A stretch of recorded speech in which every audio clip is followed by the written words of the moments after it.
Hi everyone, I am Sahil Dhiman, MSc B.Ed, and today I am here to discuss a topic, valency. Before coming to valency, I would like to tell you, I have seen a lot of students getting confused in such things. They ask me, like, why can't we write 5 here or 7 here? Who decides what number we are going to write here? So this concept, after learning this concept, you'll never get confused with such things. What number should be there or here? Okay. So before starting the concept valency, we need to be aware of two terms, that is valence electrons or valence shell, right? And before coming to the valence shell part, let's discuss this illustration. This is nothing but basically the shells, the orbits where we place the electrons around the nucleus, right? We assume here is a nucleus. This is the K shell, L, M and N shell, right? K shell is the nearest shell to the nucleus. Electrons placed in this shell over here, they are very near to the nucleus, and they will feel a lot of attraction from the nucleus. But the electrons who are there in the N shell, they will feel very less attraction from the nucleus because the distance is very high. Okay, now we fill the electrons in these shells from starting from K to N, from inner side to outer side, and in accordance with this series derived from this formula 2n square, where n is equal to 1, 2, 3 and so on. Okay, to better understand the concept, let's take two examples. I have took boron and chlorine. Boron have atomic number 5 and chlorine have atomic number 17. Now we are trying to fill these K, L, M and N shells for these two atoms. Let's start with the boron atom. We have atomic number 5. So in K shell, maximum to maximum we can add 2 electrons. It has the maximum capacity of 2 electrons. L shell can take up to 8 electrons. 8 electrons is the maximum capacity for M, and for N it is 18. Starting from the K shell, we fill it with the maximum capacity of 2 electrons here. Now still we are left with 3 more electrons. So we'll fill the other 3 electrons in the L shell. Fine.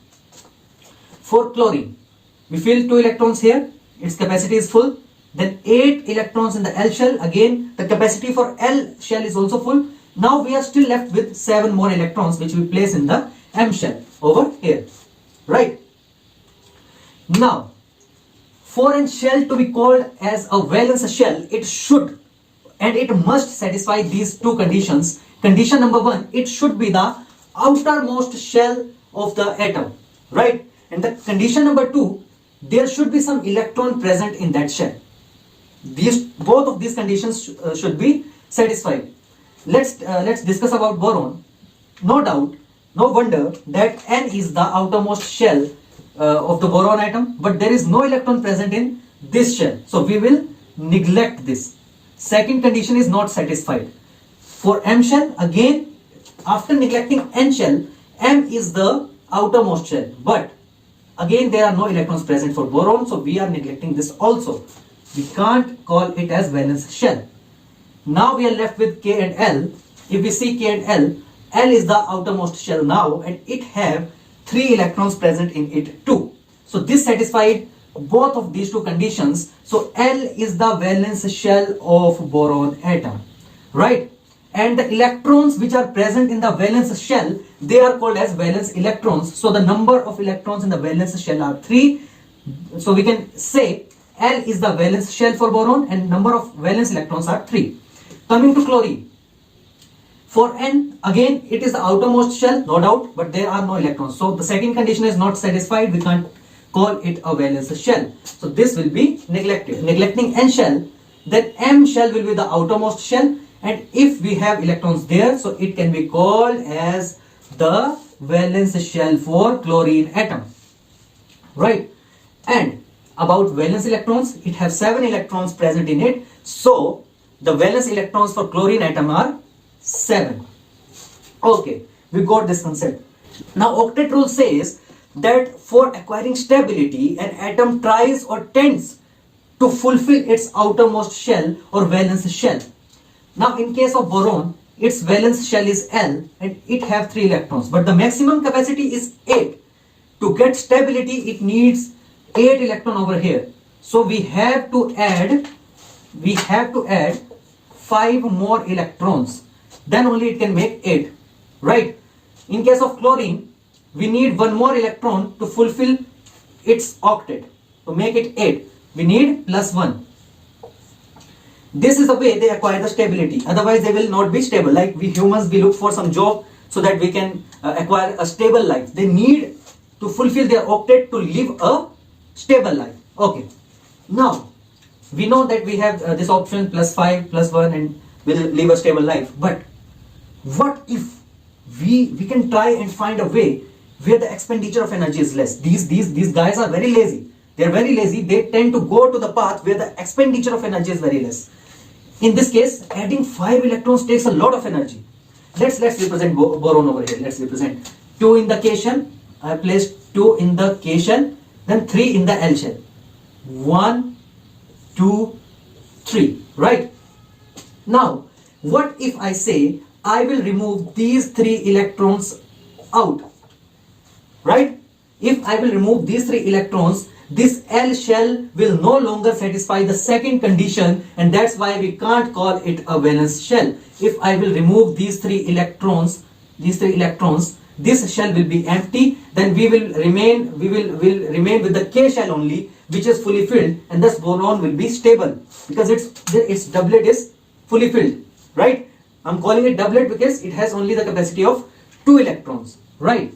So we have now 2 options: either add 5 electrons or remove 3 electrons. Obviously, no wonder 3 is the lower number. Removing 3 will be easy rather than adding 5. And this guy is so lazy. He do not want to invest a lot of energy, so he will go with this way. Thus, the valency of boron will be 3. For chlorine, it is other way around. For chlorine, it's other way around. Let's see for chlorine. Let's see for chlorine. For chlorine, if I'll make the diagram, in the K shell there are 2 electrons. In L shell there are 8. 1, 2, 3, 4, 5, 6, 7, 8.